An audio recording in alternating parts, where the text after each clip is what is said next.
ബഹുമാനിരായ സത്യവിശ്വാസികളെ വിശ്വാസം, അള്ളാഹുവിനെ സൂക്ഷിച്ചുകൊണ്ട് അവൻ്റെ വിധിവിലക്കുകൾ ജീവിതത്തിൻ്റെ എല്ലാ മേഖലയിലും എല്ലാ സന്ദർഭത്തിലും പാലിച്ചുകൊണ്ട് ജീവിക്കണമെന്ന് ഏവരെയും ഓർമ്മപ്പെടുത്തുകയാണ്, വസിയ്യത്ത് ചെയ്യുകയാണ്.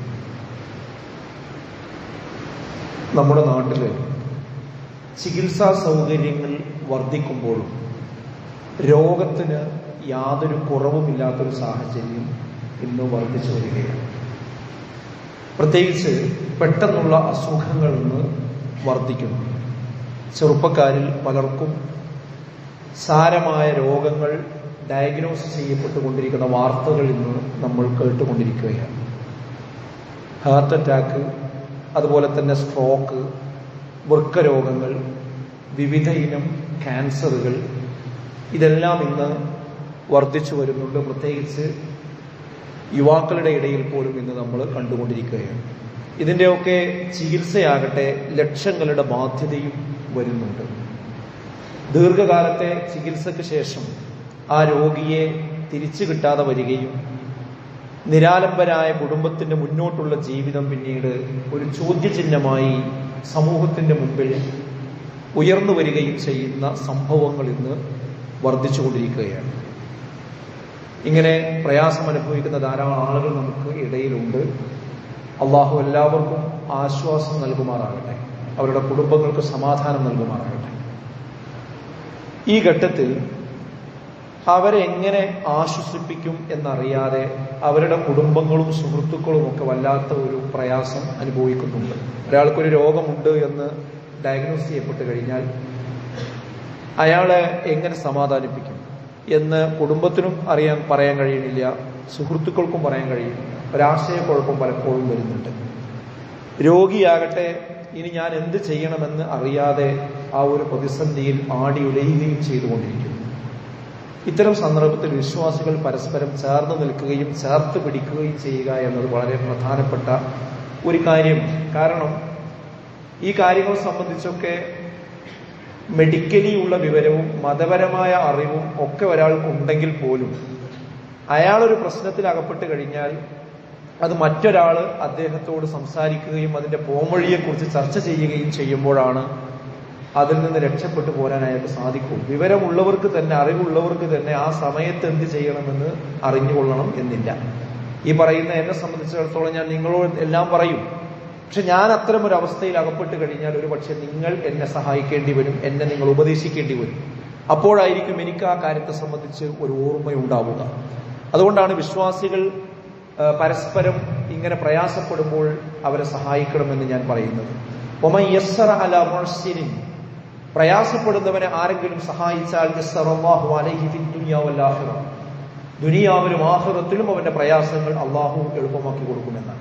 അപ്പൊ നമ്മൾ വേറൊരാളെ ഏത് നിലക്കാണെങ്കിലും, സാമ്പത്തികമാകട്ടെ അതല്ലാത്ത നിലക്കാകട്ടെ, ഏത് നിലക്കാണെങ്കിലും നമ്മൾ സഹായിച്ചാൽ അള്ളാഹു നമ്മളെ പ്രയാസങ്ങൾ എന്ത് ചെയ്യും, അതിന്റെ പേരിൽ നമുക്ക് ദൂരീകരിച്ചു തരും, ചെറുതാക്കി തരുമെന്നാണ്.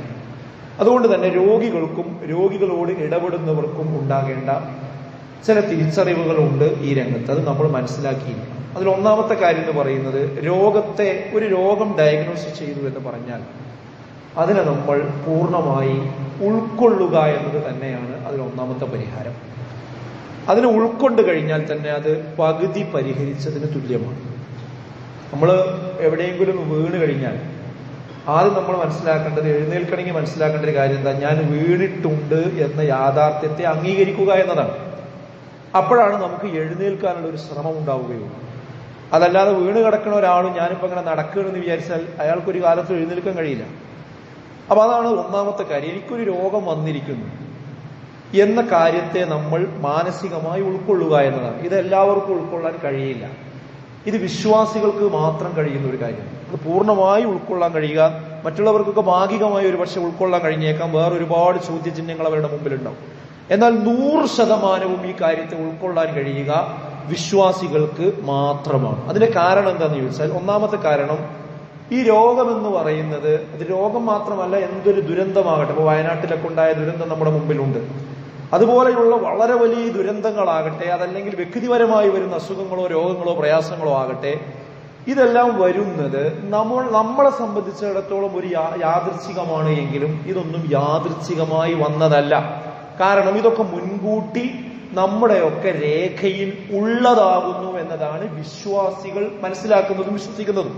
അങ്ങനെ വിശ്വസിക്കുന്ന ഒരാളെ സംബന്ധിച്ചിടത്തോളം എനിക്ക് വരാനുള്ളത് വന്നു എന്ന് മാത്രമേ അയാളെ സംബന്ധിച്ചിടത്തോളം ഉണ്ടാവുകയുള്ളൂ. വിശുദ്ധ ഖുർആൻ പറഞ്ഞു നോക്കൂ നിങ്ങൾ, മാ അസ്വാബ മിൻ മുസീബത്തിൻ ഫിൽ അർളി വലാ ഫി അൻഫുസികും.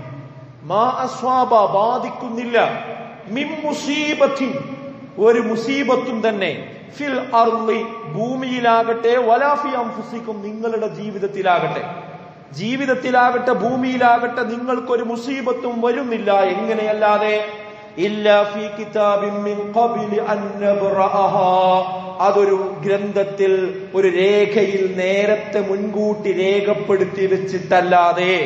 ഇന്ന ദാലിക അലല്ലാഹി യസീർ, അല്ലാഹുവിനെ സംബന്ധിച്ചിടത്തോളം അത് വളരെ എളുപ്പമുള്ള കാര്യമാണ് എന്നാണ്. കാരണം നമ്മളെ സൃഷ്ടിച്ചത് അള്ളയാണ്, അതുകൊണ്ട് ഇനി വരാനിരിക്കുന്നത് എന്തെല്ലാം എന്നാണ് അള്ളാഹുവിനെ അറിയാന്നുള്ളത് ഒരു പ്രയാസമുള്ള കാര്യമല്ല. അതുകൊണ്ട് നമ്മുടെ മാതാവിന്റെ ഗർഭപാത്രത്തിൽ അള്ളാഹു നമുക്ക് റൂഹ് ഊതുന്ന സമയത്ത് തന്നെ നമ്മൾ ഈ ഭൂമി ലോകത്ത് നിന്ന് തിരിച്ചു പോകുന്നത് എങ്ങനെയായിരിക്കും, നമുക്ക് എന്തൊക്കെ നമ്മുടെ ജീവിതത്തിൽ വരാനുണ്ട്, ഇതെല്ലാം കൃത്യമായി രേഖപ്പെടുത്തി വെച്ചിട്ടുണ്ട് എന്നാണ്. ആ രേഖയിലേക്ക് നമ്മൾ എത്തി എന്ന് മാത്രമേ ഉള്ളൂ. ഇതാണ് ഒരു വിശ്വാസിക്കുണ്ടാകേണ്ടത്. ഇനി ആർക്കെങ്കിലും അത് തടയാൻ പറ്റുമോ? അല്ലാഹുമ്മ ലാ മാനിഅ ലിമാ അഅതൈത വലാ മുഅ്തിയ ലിമാ മനഅത. എല്ലാ നിസ്കാരത്തിന് ശേഷം നമ്മൾ പറയുന്നതാണ്, അല്ലാഹുവേ നീ തന്നത് തടയാനോ നീ തടഞ്ഞത് വാങ്ങിത്തരാനോ ഒരാൾക്കും കഴിയില്ല റബ്ബേ എന്ന് നമ്മൾ നിരന്തരമായി നമ്മൾ പറഞ്ഞുകൊണ്ടിരിക്കുന്നുണ്ട്. ഈ വിശ്വാസമുള്ള ഒരാളെ സംബന്ധിച്ചിടത്തോളം എന്തൊരു ബുദ്ധിമുട്ടാകട്ടെ അത് വന്നു കഴിഞ്ഞാൽ അതെനിക്ക് വരാനുള്ളതാണ് എന്ന് മനസ്സിലാക്കി അത് ഉൾക്കൊള്ളാൻ കഴിയും. അപ്പൊ ഒന്നതാണ് അത് ഉൾക്കൊള്ളുക എന്നതാണ്. രണ്ടാമത് നമ്മൾ ശ്രദ്ധിക്കേണ്ടത് എന്താന്ന് ചോദിച്ചാൽ, ഒരു രോഗമാണെങ്കിൽ അത് റസൂലുള്ളാഹി പറഞ്ഞത് ലികുല്ലി ദാഇൻ ദവാ, എല്ലാ രോഗത്തിനും ചികിത്സയുണ്ട്, മരുന്നുണ്ട്, അതുകൊണ്ട് നിങ്ങൾ ചികിത്സിക്കുകയും എന്നത് റസൂലുള്ളാഹി സ്വല്ലല്ലാഹു അലൈഹി വസല്ലം പറഞ്ഞതാണ്. അപ്പൊ ആ ചികിത്സയിലേക്ക് നമ്മൾ കടക്കുക, ഹലാലായ ചികിത്സയിലേക്ക് കടക്കുക എന്നതാണ് രണ്ടാമതായി നമ്മൾ ചെയ്യേണ്ട ഉത്തരവാദിത്വം. മൂന്നാമത്തെ കാര്യം എന്ന് പറയുന്നത് അള്ളാഹുവിനോട് നമ്മൾ പ്രാർത്ഥിക്കുക എന്നത് തന്നെയാണ്. എന്നെ കൊണ്ട് ഇതെല്ലാം നിർവഹിക്കാൻ കഴിയും, ഡോക്ടർമാരെ കൊണ്ട്, വിദഗ്ധമായ ഡോക്ടറെ കൊണ്ട് ഇത് ചികിത്സിച്ച് മാറ്റാൻ കഴിയുമെന്ന അങ്ങനെയുള്ള ഒരു വിശ്വാസമല്ല നമുക്കുണ്ടാകേണ്ടത്. അതിന്റെ ഒക്കെ അപ്പുറം അള്ള വിചാരിച്ചാൽ മാത്രമേ ഇത് മാറുള്ളൂ എന്ന മനസ്സും വേണം. വിനയത്തോടു കൂടി അള്ളാഹുവിലേക്ക് നമ്മൾ മടങ്ങുകയും വേണം. ഇന്നാ ലില്ലാഹി വ ഇന്നാ ഇലൈഹി റാജിഊൻ. അല്ലാഹുമ്മ ഉജിർനി ഫീ മുസീബതി വഅഖ്ലിഫ് ലീ ഖൈറൻ മിൻഹാ. അല്ലാഹുവേ ഈ മുസീബത്തിൽ എനിക്ക് ഇതിലും നല്ലത് നൽകിക്കൊണ്ട് എനിക്ക് പരിഹാരം നൽകണമേ, എനിക്ക് പ്രതിഫലം നൽകണമേ എന്ന് നമ്മൾ പ്രാർത്ഥിക്കണം.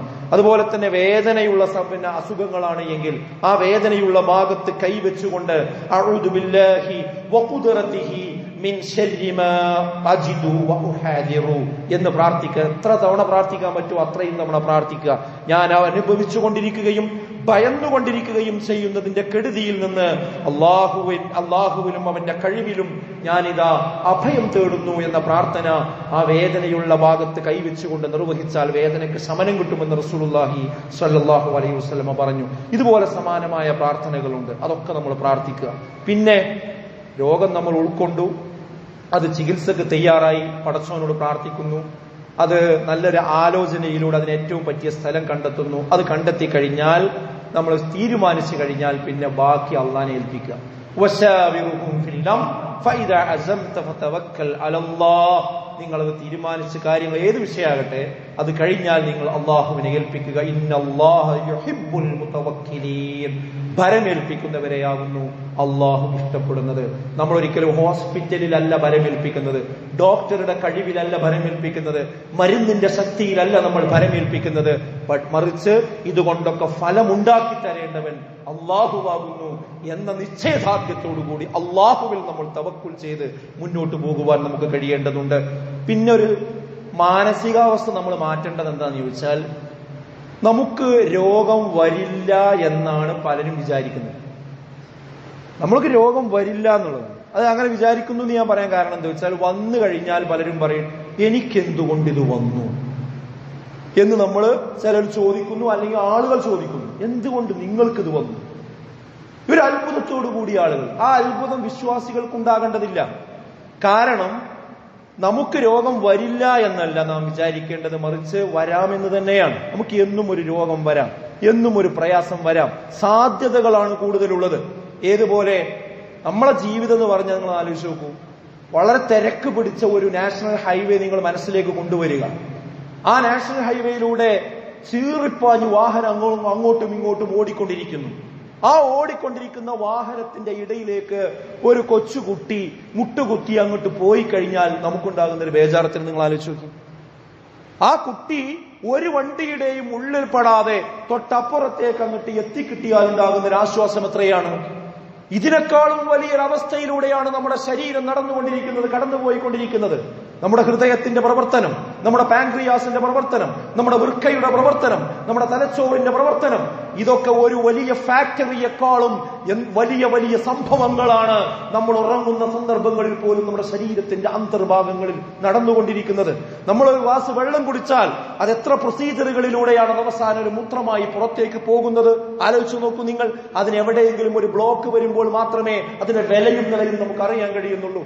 ഡയാലിസിസിന്റെ യൂണിറ്റിലേക്ക് പോയി അവിടെ കിടന്ന് ആ ഡയാലിസിസിന് വിധേയമാകുമ്പോഴാണ് ഒരു ഗ്ലാസ് വെള്ളം കുടിച്ചത് മൂത്രമായി പോകുന്നതിന്റെ വിഷമവും അതിന്റെ ബുദ്ധിമുട്ടും നമ്മൾ മനസ്സിലാക്കാൻ കഴിയുന്നത്. അത് നോർമലായി നടന്നുകൊണ്ടിരിക്കുമ്പോൾ നമുക്കൊന്നും മനസ്സിലാണില്ല. അപ്പൊ സഹോദരങ്ങളെ, ഞാൻ നേരത്തെ പറഞ്ഞ പോലെ ആ റോട്ടിലേക്ക് പോയ കൊച്ചു കുഞ്ഞിനെ പോലെ എത്രത്തോളം നമ്മൾ ആകുലപ്പെടുന്നുവോ അതുപോലെ നമ്മളെ കുറിച്ച് നമ്മൾ ആകുലപ്പെടണം. പടച്ചോനെ, ഇന്ന് നേരം വെളുത്ത് കിട്ടി, ഇന്ന് വൈകുന്നേരമായി. അതുകൊണ്ടാണ് നമ്മുടെ പ്രാർത്ഥനകളിലൊക്കെ നമ്മൾ പറയാറുള്ള പ്രാർത്ഥന എന്താ? എണീക്കുമ്പോ തന്നെ പറയുന്നത് എന്താ? അൽഹംദുലില്ലാഹില്ലദീ അഹ്യാനാ ബഅദമാ അമാതനാ വഇലൈഹിൻ നുശൂർ. എന്നെ മരിപ്പിച്ചതിന് ശേഷം വീണ്ടും ജീവിപ്പിച്ച പടച്ച തമ്പുരാനെ, നിനക്കിതാ സർവസ്തുതിയും എന്ന് പറഞ്ഞുകൊണ്ടാണ് നമ്മൾ കട്ടിൽ നിന്ന് പൊങ്ങുന്നത്. പക്ഷെ അതിനർത്ഥം നമുക്ക് പലപ്പോഴും മനസ്സിലായിട്ടില്ല. കാരണം രാവിലെയൊക്കെ എണീക്കാതെ ചില ആളുകൾ കടന്ന് വാതിൽ മുട്ടി തുറന്ന് നോക്കുമ്പോ മരിച്ചുപോയ എത്ര അനുഭവങ്ങൾ നമ്മുടെ മുമ്പിലുണ്ട്. ഉറക്കമെന്ന് പറയുന്നത് ഒരു പാതി മരണമാണ്. എന്നാൽ പൂർണ്ണമായ മരണത്തിലേക്ക് പോകാതെ അള്ളാഹു രാവിലെ നമുക്ക് എണീക്കാൻ കഴിയുമെന്നത് ഈ പ്രാർത്ഥനയിൽ അള്ളാഹുവേ നിനക്ക് സ്തുതി എന്ന് പറഞ്ഞുകൊണ്ട് എണീക്കുന്നത്. ആ കുട്ടി മുട്ടുകുത്തി വണ്ടിയുടെ ഉള്ളിലൂടെ പെടാതെ അപ്പുറത്തേക്ക് എത്തുമ്പോൾ ഉണ്ടാകുന്ന ആശ്വാസത്തെക്കാളും വലിയ ആശ്വാസമാണ് ഒരു ദിവസം ഒരു നേരം വൈകുന്നേരമായി നേരം കൊടുക്കുന്നു എന്ന് പറയുന്നത്. അതുപോലെ തന്നെ ഭക്ഷണം കഴിക്കുന്നത്, വെള്ളം കുടിക്കുന്നത്, നമ്മുടെ മറ്റെല്ലാ കാര്യങ്ങളും ഇതൊന്നും മുടങ്ങി നോക്കണം സുഹൃത്തുക്കളെ. അപ്പോഴാണ് നമ്മൾ അനുഭവിച്ചതിന്റെ വില നമുക്ക് മനസ്സിലാകുക. അതുകൊണ്ടാണ് അള്ളാഹ് പ്രാർത്ഥിക്കാൻ പറഞ്ഞത്, അൽഹംദുലില്ലാഹില്ലദീ അത്അമനാ വസഖാനാ വകഫാനാ വആവാനാ ഫകം മിമ്മൻ ലാ കാഫി ലഹു വലാ മുഅ്വി.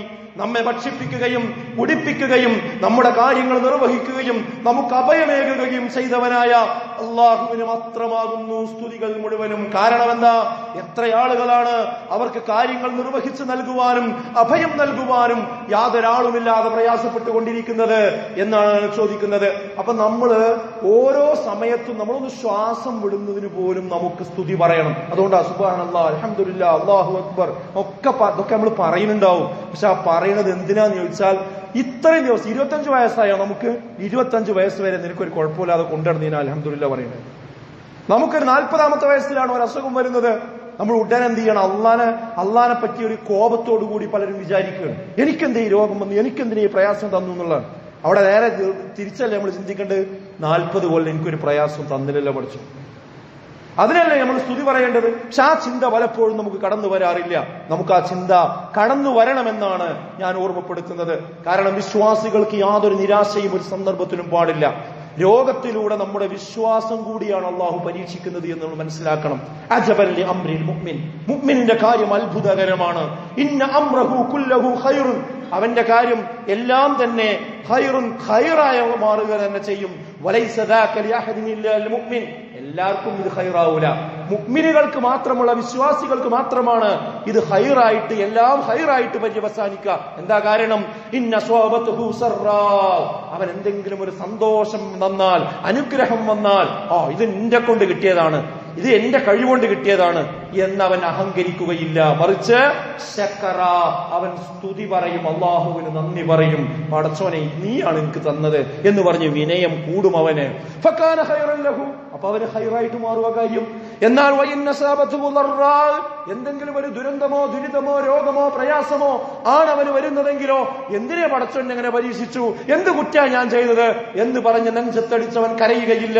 സ്വബറ, അവൻ അതിൽ ക്ഷമിക്കും, അതിനെ അവൻ ഉൾക്കൊള്ളും. ഫകാന ഖൈറൻ ലഹു, അപ്പോൾ അതും അവന് ഖൈറായിട്ട് വരും. അജബൻ അംറിൽ മുഅ്മിൻ, മുഅ്മിനിന്റെ കാര്യം അത്ഭുതകരമാണ്. അത് മുഅ്മിനിന് മാത്രമുള്ളതാണ്, അത് മുഅ്മിനിന് മാത്രമുള്ളതാണ്, അത് മുഅ്മിനിന് മാത്രമുള്ളതാണ്. വിശ്വാസിക്ക് മാത്രമേ അതിന് കഴിയുകയുള്ളൂ, അല്ലാത്തവരൊക്കെ അസ്വസ്ഥമാണ്. അപ്പൊ സഹോദരങ്ങളെ, നമ്മള് ഒരിക്കലും നിരാശ ഉണ്ടാകും. എന്താ സന്തോഷം ഉണ്ടാകാൻ കാരണം? ഒരു പ്രയാസം വരുമ്പോൾ മുഅ്മിൻ സന്തോഷിക്കാൻ എന്താ കാരണം? അതിന് കാരണമുണ്ട്.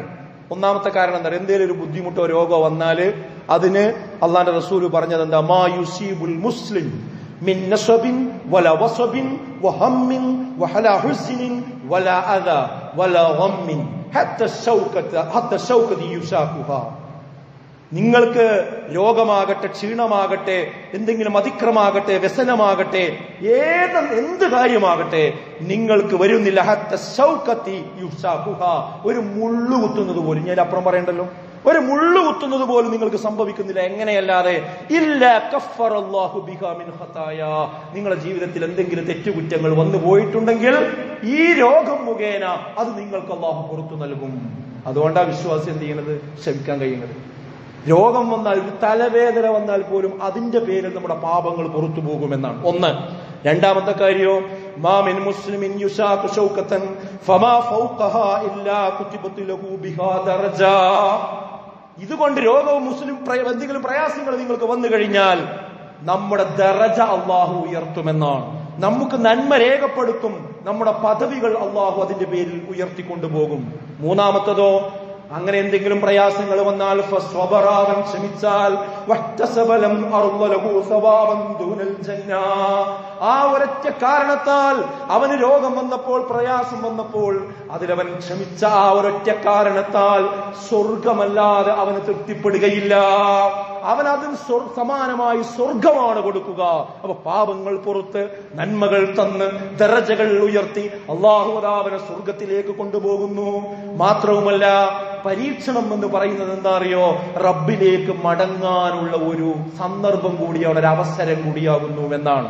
വബലൗനാഹും ബിൽ ഹസനാതി വസ്സയ്യിആത്ത്, നന്മ തന്നുകൊണ്ടും തിന്മ തന്നുകൊണ്ടും നിങ്ങളെ ഞാൻ പരീക്ഷിക്കും. എന്തിനാ? ലഅല്ലഹും യർജിഊൻ, മനുഷ്യരെ നിങ്ങൾ മടങ്ങാൻ വേണ്ടിയാകുന്നു എന്നാണ്. ഒരാൾക്ക് ഭയങ്കര നിധി കിട്ടി, ഒരാൾക്ക് ഭയങ്കരമായ സൗകര്യങ്ങൾ കിട്ടി, ഒരുപാട് ശമ്പളമുള്ള ജോലി കിട്ടി, എല്ലാം കിട്ടി. അപ്പൊ അൽഹംദുലില്ലാഹ് നിഅമത്ത് കിട്ടിയില്ലേ. പക്ഷെ അത് പലപ്പോഴും നമുക്കതൊരു പരീക്ഷണമെന്ന് തോന്നാറുണ്ടോ? ഇല്ല, അത് പരീക്ഷണം തോന്നാറില്ല. എന്നാൽ അതേ വ്യക്തിക്ക് ഒരു അസുഖം വന്ന അയാൾ പറയും എനിക്ക് പരീക്ഷണം വന്നു എന്ന് പറയും. എന്നാൽ അങ്ങനെയല്ല, ഇസ്ലാമിന്റെ കാഴ്ചപ്പാടിൽ രണ്ടും പരീക്ഷണമാണ്. പക്ഷെ ഐശ്വര്യം പലപ്പോഴും നമുക്ക് പരീക്ഷണമായിട്ട് തോന്നൂല. എന്തെങ്കിലും ബുദ്ധിമുട്ട് വരുമ്പോഴാണ് പരീക്ഷണമായിട്ട് എന്ത് ചെയ്യുള്ളൂ മനുഷ്യർക്ക് മനസ്സ് തോന്നുള്ളൂ. അപ്പൊ പരീക്ഷണമായിട്ട് നമുക്ക് തോന്നുമ്പോ നമുക്ക് എന്ത് ചെയ്യാൻ പറ്റും? ഒന്ന് മടങ്ങാൻ പറ്റും. അപ്പൊ നമ്മളൊരു വാഹനത്തിൽ ബസ്സിൽ യാത്ര ചെയ്യാന്ന് വിചാരിക്കാം. നമ്മള് ഉറങ്ങി, ബസ്സിലാണ് ഉറങ്ങി, നന്നായിട്ട് ഉറങ്ങി. പെട്ടെന്ന് ബസ്സുണ്ട് ഒരു ബ്രേക്ക് ചെയ്തപ്പോ നമ്മുടെ നെറ്റി പോയിട്ട് തൊട്ട് മുമ്പിലുള്ള ആ കമ്പിയിലിടിച്ചു. വല്ലാതെ വേദനിച്ചു. നമ്മൾ അത് ഒഴിഞ്ഞുകൊണ്ട് പുറത്തേക്ക് നോക്കുമ്പോഴാണ് മനസ്സിലായത് തൊട്ടടുത്തായി നമുക്ക് ഇറങ്ങാനുള്ള ജംഗ്ഷൻ, ഇറങ്ങാനുള്ള സ്റ്റോപ്പ്. അപ്പൊ വേഗമൊക്കെ എടുത്തിട്ട് എന്ത് ചെയ്തു? വേഗം അവിടെ നിന്ന് ഇറങ്ങി. പിന്നെ ഇങ്ങനെ ഒഴിഞ്ഞ് ആ വേദനയൊക്കെ ഇങ്ങനെ മാറി, ചെറിയ മുഴ അവിടെ ഉണ്ട്. പിന്നെയാണ് ആലോചിച്ചത് എന്ത്, അവിടെ അന്ന് മുട്ടിയിട്ടില്ലെങ്കിൽ ഇവിടെ ഇറങ്ങൂല. മനസ്സിലാവുണ്ടോ? ഉറങ്ങിപ്പോയിട്ടുണ്ടാവും, എവിടെയും പോയി ഇറങ്ങിയിട്ടുണ്ടാവും. അപ്പോഴാണ് ആലോചിച്ചത് ഞാൻ PSC എക്സാമിന് ഇറങ്ങിയ വരെയാണ്, ആ മുട്ടില്ലെങ്കിൽ ഞാൻ എക്സാം എഴുതൂല. മനസ്സിലാവുണ്ടോ? ഇതേപോലെ ദുനിയാവിൽ നമ്മൾ ഇങ്ങനെ പോവുകയാണ്. പലപ്പോഴും തിരക്കിലൊപ്പെട്ട് നമ്മളെ ഇബാദത്തിലും മറ്റു കാര്യത്തിലും നിസ്കാരത്തിലും ദീനീ കാര്യങ്ങളിലും ഒരു ശ്രദ്ധയില്ലാതെ ഇങ്ങനെ പോവും. ആ പോണ സമയത്താണ് ചെറുതായിട്ട് ഇങ്ങനെ ജീവിതത്തിൽ എന്തെങ്കിലും ഒരു സംഗതി വരുമ്പോ അപ്പൊ നമ്മൾ ജീവിതത്തിന്റെ തിരക്കുന്നൊക്കെ ഒന്ന് ഒറ്റ ആലോചിച്ച് നമ്മളിലേക്കൊന്ന് നമ്മൾ മടങ്ങി എനിക്കിത് വന്നത്. അപ്പൊ നമ്മൾ അള്ളാഹുവിനെ കുറിച്ച് ചിന്തിച്ച് നമ്മുടെ ജീവിതത്തിൽ കുറെ മാറ്റങ്ങൾ ഉണ്ടാക്കാൻ മനുഷ്യൻ തയ്യാറാവും. അതൊരു പക്ഷെ അവൻ നാളെ സ്വർഗത്തിലേക്ക് പോകാനുള്ള കാരണമാവും, അവന്റെ പാപങ്ങൾ പൊറുക്കാനുള്ള കാരണമാവും. അതാണ് എന്ത് പറഞ്ഞത്? പരീക്ഷണം എന്ന് പറയുന്നത് റബ്ബിലേക്ക് മടങ്ങാനുള്ള ഒരു കാരണവുമാകാം. അങ്ങനെ അതുകൊണ്ടാണ് രോഗം വന്നാൽ പോലും വിശ്വാസി സന്തോഷിക്കുമെന്ന് പറയാനുള്ള കാരണം. പിന്നെയോ ചില ആളുകൾക്ക് ഒരു ധാരണ ഉണ്ട്, ചീത്ത ആളുകൾക്കാണ്, തെറ്റും കുറ്റവും ചെയ്യുന്ന ആളുകൾക്കാണ് ഈ രോഗം മുസീബത്തൊക്കെ വരുന്നത്. ചില ആൾക്കാർ ഇതിന് പ്രത്യേക പേരെന്നെ പറയും, എനിക്കെങ്ങനെ ഈ കുരുത്തക്കേട് വന്നത്, അനക്കെങ്ങനെ ഈ കുരുത്തക്കേട് വന്നത്. നമ്മൾ അങ്ങോട്ടും ഇങ്ങോട്ടൊക്കെ പറയാം. ഒരിക്കലും വിശ്വാസികൾ അങ്ങനെ പറയാൻ പാടില്ല. കാരണം എന്താ അറിയോ, പരീക്ഷണം എന്ന് പറയുന്നത് ഏറ്റവും കൂടുതൽ വലിയ പരീക്ഷണം വന്നിട്ടുള്ളത് പ്രവാചകന്മാർക്കാണ്. അയ്യൂബ് നബി അലൈഹി സ്വലാത്തു വസ്സലാമയുടെ ചരിത്രം നമുക്കറിയാം. രോഗം എന്ന് മാത്രമല്ല, വീട്ടുകാരും നാട്ടുകാരും ഒഴിഞ്ഞു പോയി അദ്ദേഹത്തിനടുത്ത്. കാരണം ശരീരം മുഴുവൻ പുഴുത്തു പൊട്ടിയിട്ട് അടുക്കാൻ പറ്റാത്ത സ്മെല്ലുള്ള ഒരു അവസ്ഥയിലേക്ക് എത്തിയെന്ന ഒരു പ്രവാചകനെയാണ് പറയുന്നത്. എന്നിട്ടും ആ പ്രവാചകൻ ആ റബ്ബിന്റെ ആ പടച്ചതമ്പുരാന്റെ കാരുണ്യത്തിൽ ഭരമേൽപ്പിച്ചുകൊണ്ട് അള്ളാഹിനോട് പ്രാർത്ഥിക്കുകയാണ് ചെയ്തത്. വേറൊരു വഴിക്കും പോയില്ല. ആലോചിച്ച് നോക്കി. അപ്പൊ ഇത് പ്രവാചകന്മാർക്കാണ് ഏറ്റവും വലിയ പ്രയാസം ഉണ്ടായിട്ടുള്ളത്. ആർക്കെങ്കിലും അള്ളാഹു നന്മ വിചാരിച്ചാൽ അവനെ രോഗം കൊണ്ട് അള്ളാഹു പരീക്ഷിക്കുമെന്നാണ്. രോഗം കൊണ്ട് പരീക്ഷിക്കുമെന്നാണ്. എനിക്കൊരു രോഗമല്ല, അൽഹംദുലില്ലാ, ഒക്കെ റാഹത്തായിട്ട് പോകുന്നുണ്ട്, അൽഹംദുലില്ലാ, നല്ല കാര്യം. പക്ഷെ അങ്ങനെ ഒരു പ്രയാസമില്ലാതെ അങ്ങനെ പെട്ടെന്ന് ഒരു അറ്റാക്ക് വന്ന് മരിച്ചു പോയാൽ, ഒരു ആക്സിഡന്റ് പെട്ട് മരണപ്പെട്ടു പോയാൽ ഒന്നും മനസ്സറിഞ്ഞ് തൗബ ചെയ്യാൻ പോലും നമുക്ക് നേരം കിട്ടിയിട്ടുണ്ടാവില്ല. പിന്നെ പരലോകത്ത് നേരെ കാണെങ്കിൽ എന്തായിരിക്കും അവസ്ഥ?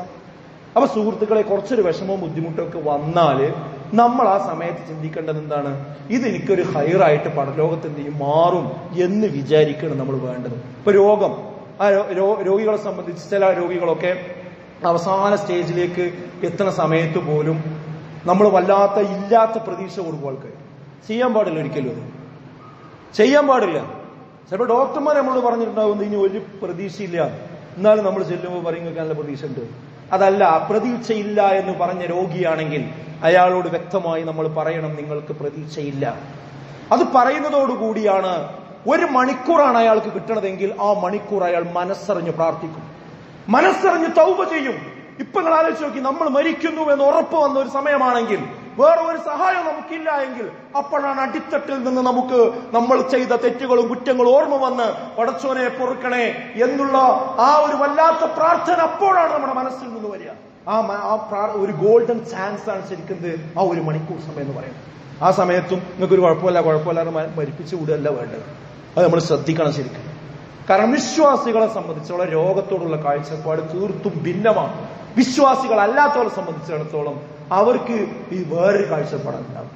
അപ്പൊ നമുക്ക് വിശ്വാസികളെ സംബന്ധിച്ചിടത്തോളം രോഗമെന്നും പറയുന്നത്, പ്രയാസമെന്ന് പറയുന്നത് അള്ളാഹു നമ്മളെ ബുദ്ധിമുട്ടിപ്പിക്കാനല്ല, അതിലൂടെ ഒരുപാട് നന്മകൾ നമുക്ക് കിട്ടാനുണ്ട് എന്ന് നമ്മൾ മനസ്സിലാക്കുക. അതോടൊപ്പം നമ്മൾ പ്രാർത്ഥിക്കുക, അതിനുവേണ്ടി ചികിത്സിക്കുക, മുന്നോട്ട് പോവുക. ഇതാണ് നമുക്ക് ചെയ്യാനുള്ളത്. ഈ ഒരു കാഴ്ചപ്പാടോടുകൂടി ഈ ഒരു ഘട്ടത്തിൽ ഞാൻ പറയാൻ കാരണം, ധാരാളം രോഗികൾ ഇന്ന് വർദ്ധിച്ചുകൊണ്ടിരിക്കുന്നു. ഒരുപാട് വീടുകളിൽ പ്രയാസങ്ങളുണ്ട്. ഇതെങ്ങനെ കൈകാര്യം ചെയ്യണമെന്നറിയാതെ ബുദ്ധിമുട്ടിക്കൊണ്ടിരിക്കുന്നു. അതുകൊണ്ട് ഈ ഇസ്ലാമിക പാഠങ്ങൾ മനസ്സിലാക്കി മുന്നോട്ട് പോവുക. അള്ളാഹു അതിനുള്ള തൗഫീക്ക് നമുക്ക് എല്ലാവർക്കും പ്രദാനം ചെയ്യുക.